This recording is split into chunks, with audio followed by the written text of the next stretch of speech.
eu sou a Ana. Eu sou a Laura. E hoje nós vamos falar como levantar o braço de uma pessoa sem tocar nela. Essa eu quero ver.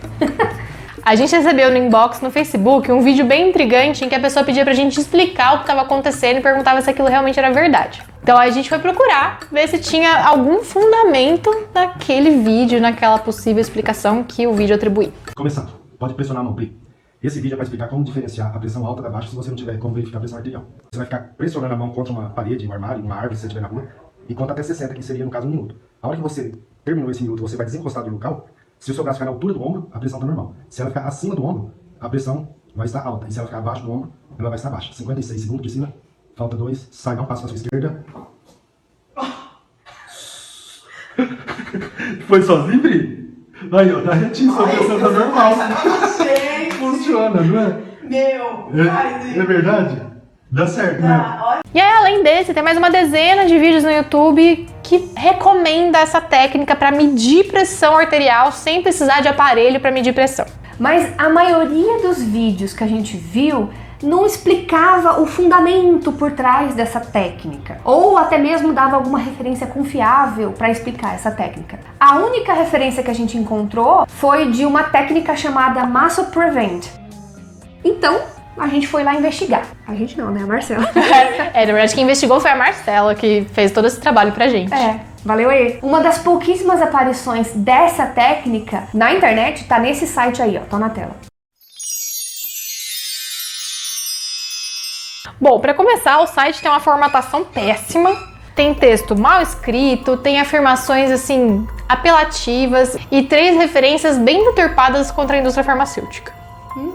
Começou. Então, conclusão. A Muscle Prevent não passou no nosso teste de referência científica confiável. Se fosse uma técnica séria, haveria pelo menos algumas referências e trabalhos científicos respaldando e mostrando que aquilo realmente funciona. Mas, de toda forma, isso não comprova 100% de que a técnica não funciona. Afinal, tem todos esses vídeos aí na internet falando que essa técnica funciona. A pessoa no vídeo tinha testado, comparando a pressão e tinha dado certo. Então, mediu pelo método tradicional, que é o... Com aparelhinho de pressão.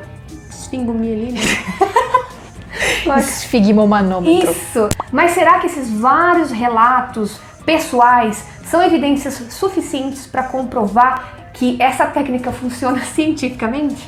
Na verdade, não! Para isso, a gente tem um método científico e a gente vai aplicar junto aqui, ao vivo, entre aspas, para essa técnica, pra gente descobrir se ela é realmente eficaz ou não. Então, primeiro, a gente tem que identificar qual é a nossa hipótese, que é o que a gente quer testar. Nesse caso, tem 2 hipóteses, na verdade, né? Que quando eu pressiono a minha mão contra a parede, o meu braço sobe sem que eu faça força, e que o ângulo em que o braço sobe é igual à minha pressão arterial, ou seja, se meu braço sobe pouco, a pressão tá baixa, se sobe na altura do ombro tá normal, se sobe acima do ombro tá alto. Antes de mais nada, é importante a gente salientar que a hipótese 1 é independente da hipótese 2. E a gente viu vários comentários nos vídeos, né? Tipo, dá certo mesmo, meu braço levantou. Só que o fato de o braço levantar não comprova que essa técnica é válida para medir pressão. Se o braço subir, isso apenas comprova que o braço sobe quando uma força contra a parede por 1 minuto é aplicada. Até então, a gente tem que buscar a explicação para isso, mas isso não quer dizer que é igual a medir a pressão. A gente fez até o teste com o João. O João foi a nossa cobaia. Olha aí na tela. Peraí, 1, 2 e... Valendo.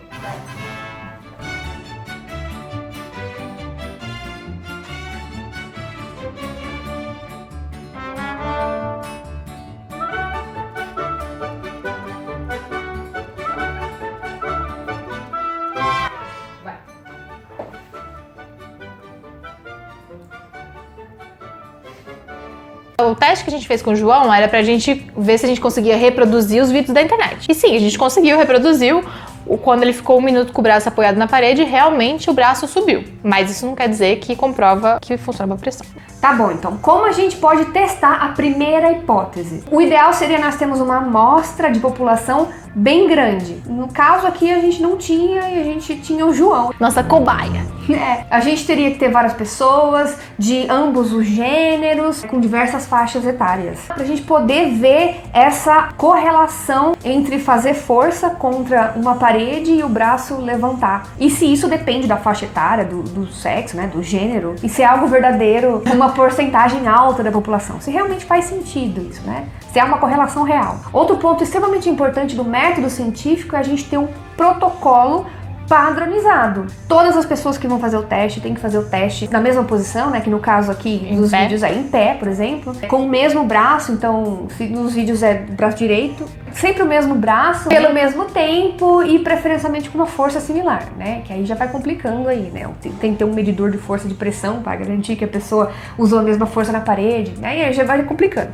Uma continuação desse tipo de estudo poderia variar esses parâmetros, né? Para ver como eles influenciam nos resultados. Será que, por exemplo, se a força aplicada por menos de 1 minuto ou por mais de 1 minuto daria o mesmo resultado, né? O ângulo seria igual, o braço também subiria do mesmo jeito? Bom, então vamos supor que a gente não fez esse teste só com o João, que a gente fez esse teste com várias pessoas e que 95% das pessoas testadas, o braço subiu depois de 1 minuto de força contra a parede. Então beleza, nossa primeira hipótese tá comprovada. Você fazer força contra a parede faz seu braço subir depois que você se afasta. Agora então é o momento de testar a segunda hipótese. Aí para isso o que a gente deveria fazer? Medir a pressão da pessoa ao mesmo tempo em que ela faz o teste. E ver se aí a pressão que a gente mede no aparelho é igual à altura do ângulo do braço. E nesse caso é muito importante que as pessoas não saibam quanto deu a pressão dela, se deu acima, abaixo, se deu normal, porque isso pode inclusive influenciar psicologicamente a altura em que o braço dela vai subir para o exame. Bom, então a gente agora tem todos os dados e a gente pode analisar esses dados. E para isso a gente pode fazer um gráfico, que vai ser ângulo do braço versus pressão arterial. Então, quanto a pressão variou em relação ao ângulo do braço que subiu depois que a pessoa ficou lá na parede. Esse é um gráfico hipotético que a gente fez supondo que teria correlação. Olha aí, esse gráfico diz o seguinte, que a maioria das pessoas que tinham pressão baixa, o ângulo do braço ficou baixo. A maioria das pessoas que tinham pressão normal, o ângulo ficou na altura do ombro. E a maioria que tinha pressão alta ficou um ângulo mais alto, acima do ombro. Se a gente encontrasse esse mesmo padrão em toda a nossa amostra, em todas as pessoas que a gente testou, então a gente poderia afirmar que o ângulo do braço realmente é um indicativo de quão alta ou baixa está a sua pressão arterial. E aí o teste poderia ser válido como uma medida caseira da pressão arterial. Barata, de graça, na verdade, né? De graça, né? Eficiente, rápida. Claro que esse método não seria infalível, né? Se você dá uma olhada no gráfico aí, tem pontos que a pressão estaria alta, mas o ângulo do braço estaria na altura do ombro. Do mesmo jeito, a pressão estaria baixa e também a angulação estaria próxima da altura do ombro. Claro que não seria infalível, mas já seria... Isso seria um bom indicativo. Já seria um bom indicativo. Mas, e se a gente encontrasse algo assim?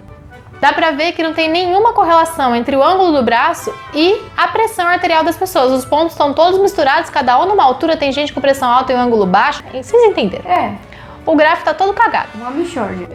O quê?